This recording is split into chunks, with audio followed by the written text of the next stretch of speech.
The ball doesn't move. The man does. He dances around it, past it, through it, the ball is just an excuse. A barefoot kid in Montevideo, dirt lot, rocks for goalposts, and he's not playing to win. He's playing to make the ball weep. That's the first thing Eduardo Galeano ever taught me about football. That the game isn't about goals. It's about the moment before the goal. The suspended second where anything could happen. And then it does. I found Soccer in Sun and Shadow in a used bookstore in Buenos Aires, spine cracked, pages yellowed, smelling of damp and cigarettes. I'd never heard of Galeano. I just saw the title and thought, sure, another coffee table book about the World Cup. I opened it standing there in the aisle. I didn't move for 40 minutes. The woman at the counter had to tell me twice that the store was closing. I bought it for $3. It's still the best $3 I've ever spent. Galeano was Uruguayan. Born in Montevideo in 1940.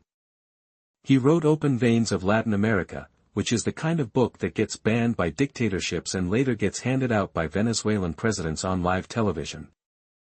But before all that, before the exile, before the military junta that forced him to flee to Argentina and then Spain, he was just a kid who loved football. Not the professional kind. The kind where you use rolled-up socks as a ball and imagine you're somebody.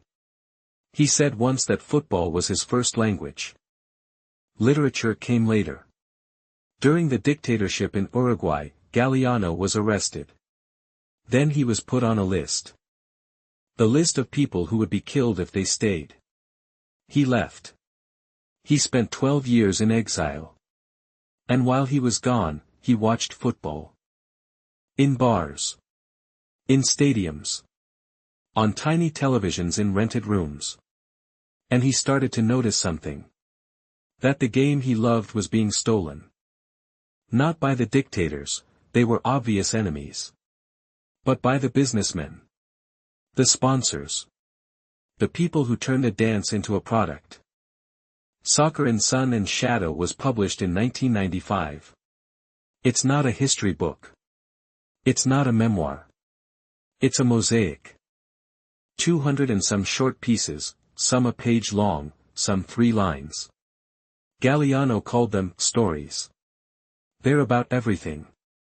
The goal that Maradona scored against England in 1986, where he ran through half the team. Galeano wrote, the ball stayed glued to his foot, and the English defenders were just ghosts. But he also wrote about the goal Maradona scored with his hand in that same game. The hand of God. Galeano loved that too. Because it was cheating, yes. But it was beautiful cheating. It was the poor man's revenge against the empire. There's a piece in the book about a goalkeeper who let in a goal because he was crying. His mother had just died. He didn't tell anyone. He played anyway. Galeano doesn't judge him. He just writes, the ball went through his hands like water through a sieve. There's a piece about a boy in Brazil who played barefoot until his feet were leather. He became a legend. Pelé. But Galeano doesn't write about the glory. He writes about the fact that Pelé's father taught him to play with a sock full of newspaper. Because that's all they had. The book is political. How could it not be? Galeano was a Marxist. He believed football was the people's game. He wrote about the 1930 World Cup, hosted by Uruguay, won by Uruguay.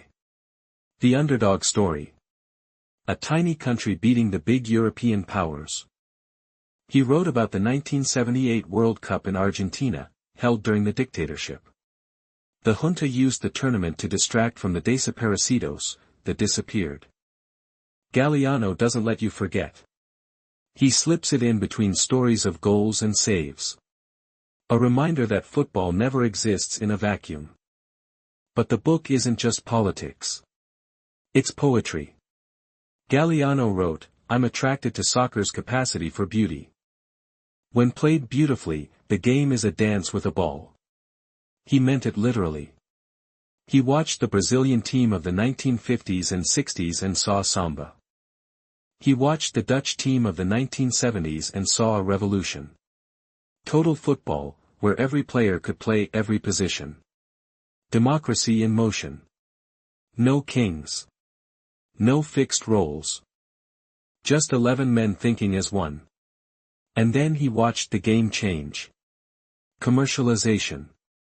The World Cup became a brand. Players became assets. Clubs became corporations. Galeano wrote, "Professional soccer casts out fantasy and daring. It punishes anyone who dares to be different." He hated the way the game was being sanitized. The way creativity was being replaced by efficiency. The way a kid with a ball in the street was becoming a relic. He died in 2015. 74 years old. Lung cancer. He was writing until the end. His last World Cup was 2014 in Brazil. He watched Germany destroy Brazil 7-1 in the semifinal.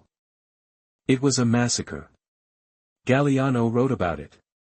He said Brazil had lost its soul. That the team was no longer a dance, it was a corporation. He was heartbroken. But he also knew that heartbreak was part of the game. That's what soccer in sun and shadow is, really. A love letter written by someone who knows the beloved will break your heart. I think about that book every time the World Cup comes around. And 2026 feels different. The tournament is in North America, the United States, Canada, Mexico. 3 countries. 48 teams. Dynamic pricing for tickets. I saw a seat go for $33,000. $33,000. For one game. That's more than most people in Uruguay make in a year. That's more than Galeano probably made in a decade from his books. And I wonder what he would say. I think he'd watch. He'd have to. Football was his first language. But he'd be angry. He'd write something short and sharp. A piece maybe 3 lines long. About how the game has been sold. About how the people who play it in the streets, barefoot, with rolled-up socks, will never afford to see it in a stadium. About how the beautiful game has become a luxury product. But I also think he'd find hope. Because he always did. He'd find it in a kid somewhere, maybe in Montevideo, maybe in Lagos, maybe in a refugee camp, who doesn't know about dynamic pricing or 48 team formats. Who just knows that a ball, any ball, is a promise. That's what Galeano believed. That football, at its core, is a promise of joy. A promise that for 90 minutes, anything is possible. I read the book again last week. I found a passage I'd underlined years ago. I don't remember doing it. It says, "The ball is round, the goal is square. The game lasts 90 minutes. Everything else is literature." I closed the book. I sat there for a while. I don't know how to feel about this World Cup. The greed is obscene. The gap between the game and the people is wider than ever. But then I think about Galeano. About a man who spent his whole life writing about beauty in the face of ugliness. About a game that belongs to no one and everyone. About a barefoot kid in a dirt lot, dancing with a ball that doesn't move. And I think, maybe that's enough. Maybe that's everything.